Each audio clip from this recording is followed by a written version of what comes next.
ఈరోజైతే నేను మీకు ఒక మంచి యూస్ఫుల్ టిప్ అయితే చెప్తున్నానండి. అది తులసి చెట్టు గురించి అయితే. తులసమ్మ చెట్టు తక్కువ టైంలో బాగా గుబురుగా పెరగాలంటే ఈ టిప్ పాటించి చూడండి. మంచి హెల్తీగా గుబురుగా రావాలంటే నేను పాటించే కొన్ని టిప్స్ అయితే మీతో షేర్ చేస్తున్నానండి.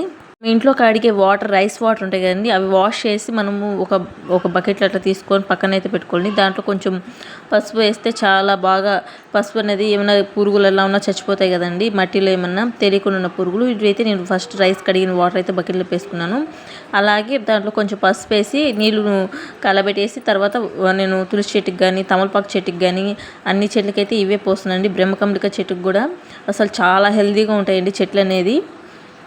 అయితే మీ ముందే చూపిస్తున్నా కదా, చూడండి అన్ని చెట్లకైతే వేస్తున్నాను. బియ్యం కడిగిన నీళ్ళు వేయడంలో చాలా మంచిదండి.